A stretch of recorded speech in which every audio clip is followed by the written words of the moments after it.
Nosotros continuamos con el Tikunei HaZohar. Quiero volver un poquito a lo que dijimos en la clase anterior, en el cual estuvimos hablando, si ustedes recuerdan, que Rabbi Shimon se fue con su hijo a una megará y ahí estuvieron escondidos porque habló mal del gobierno. O sea, habló mal del Imperio Romano. ¿Se acuerdan todo lo que dijimos en la clase pasada?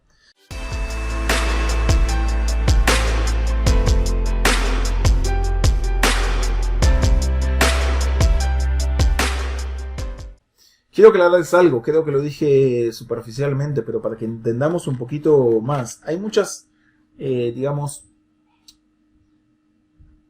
cuentos de hacia dónde se escapó Rabbi Shimon Bar Yochai. Merón estudió ahí, está enterrado ahí. Nosotros vamos ahí en Lag BaOmer, que conmemora la desaparición física, etcétera, etcétera. Pero lo que tenemos que recordar es y entender bien o saber que nos enseña el Zohar, y esto lo traigo del Zohar, está en Parashat Metzorah, que cuando nosotros hablamos de la Mehará, de esa cueva de Lod, del desierto de Lod, cuando hay un desierto, en Lod no hay desierto, pero que se fue con su hijo y apareció un robo y apareció el agua. Entonces tenemos que entender qué significa todas esas alegorías.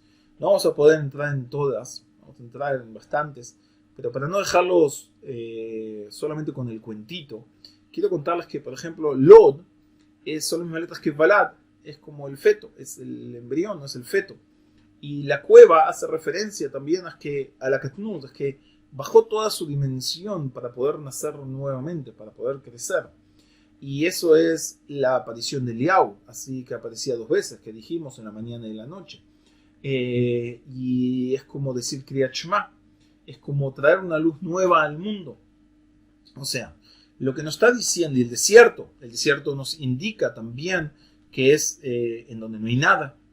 Lo que hace Rabbi Shimon es un desprendimiento del mundo material. Lo que nos está enseñando, y el Zohar lo aclara, y el Bar Sulam en Parashat Metzorah, tal vez en otras clases se los lea directo, pero ahora se lo digo con mis palabras, está enseñando que cuando habla el Zohar que salieron 2 sabios a caminar, no se refiere a que salieron a pasear porque querían tomar, sino que se refiere a que están elevándose y están transitando un camino espiritual, y eso nos están revelando un proceso meditativo, un proceso de trabajo espiritual, que justamente el Tikunei HaZohar va a hablar de muchas cosas místicas.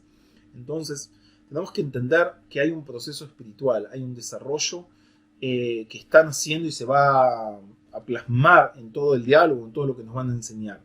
Y por eso empieza el Tikunei HaZohar enseñándonos este pasaje, en el cual nos dice, y repito lo que ya dije en la clase anterior, en el cual introducimos, pero que quería que quede más claro, dice, Rabbi Shimon se fue y se escapó al Midbar de Lod, o sea, al desierto. El desierto ya es una cuestión en la cual se escapa de este mundo, está en un nivel de conciencia completamente distinto. También en sistemas meditativos, cuando nos imaginamos que vamos a un desierto, que no hay nada, es que estamos entrando a la parte más interior nuestra, a lo que vendría a ser el inconsciente. Lod son las mismas letras que Balad, que es un feto, o sea, va a nacer nuevamente. En el momento que nosotros nos anulamos de todos nuestros deseos, ¿qué es lo que sucede? Podemos recibir una luz nueva. Y se esconde en una mehará. Mehará es como, digamos, podemos decir la barriga de la mamá. Es como volverse a ese estado fetal en el cual podemos entrar nuevamente de un estado de cero y volver a traer una nueva luz al mundo. Rabbi Elazar, su hijo. ¿Qué significa el Azar? Fíjense también, el Azar, él es Gesed, Azar ayuda, o sea, él también es Dios, o sea, Dios ayuda, o sea, no solamente que físicamente se fueron ellos 2 para hacer ese trabajo, sino que los nombres también nos están indicando una manifestación. El Azar es Dios ayuda, o sea, Hashem ayuda, él es también la cualidad de Gesed, y ahí le sucede un milagro, un Nes. Un Nes también es un mástil, pero también es una señal. Y sale un Jarub. ¿Por qué Harub? Que nosotros traducimos como algarrobo, pero la palabra Harub viene de Jurbá, de Jarabá, de destrucción. Dice, ¿cuál es ese plano? Es el plano del Olama Nekudim, en el cual hubieron todo lo que es la Shvirá,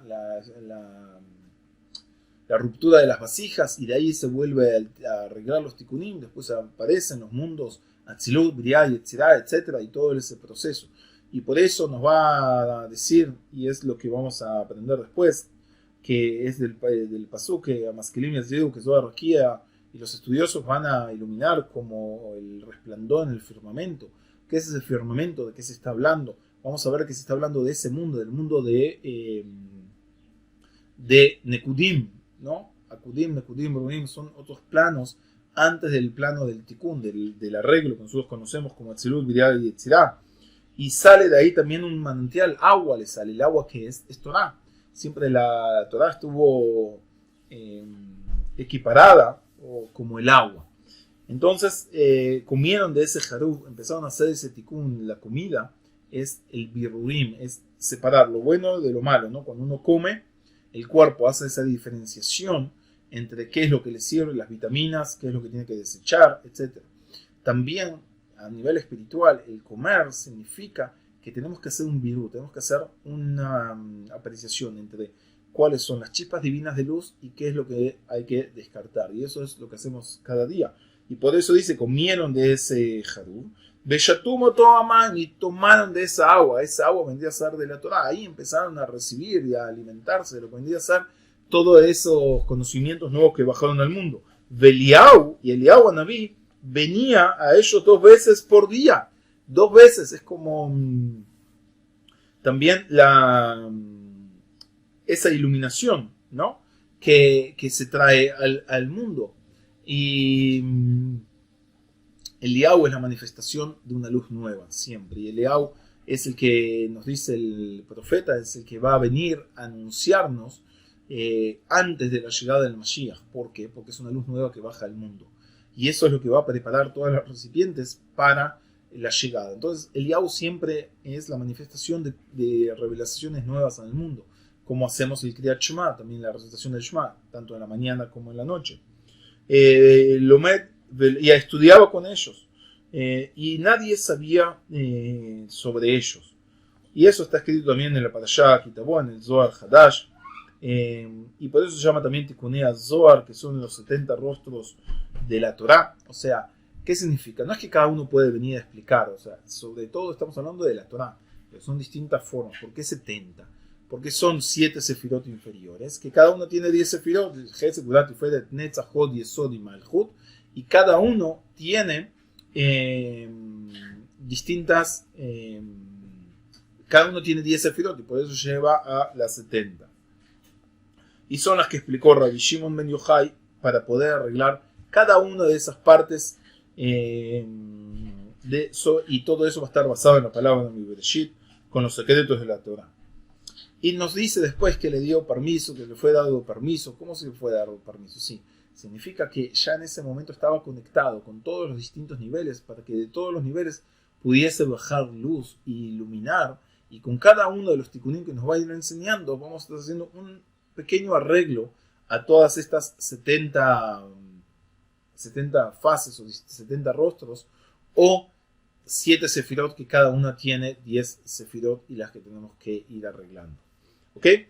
Con esto quería explicar un poco que no pensemos, por más que no entremos en cada uno de los cuentos puntualmente, que cada uno de los cuentos son simplemente cuentitos y se los podemos decir a nuestros hijos y demás. No, tenemos que saber que hay un gran secreto. Obviamente se los podemos contar a nuestros hijos, pero decirles siempre que hay algo escondido, como una llave que tenemos que... es como una cerradura, y tenemos que saber que hay una llave que abre esas cerraduras. Los cuentos, hay una gran enseñanza que nos transmite, no simplemente cuentos. Tanto en el Zohar, tanto en el Tikkunei Zohar, tanto en el Talmud, siempre hay algo escondido de fondo. Ok, hasta acá el Tikkunei Zohar por hoy. Hasta esta clase.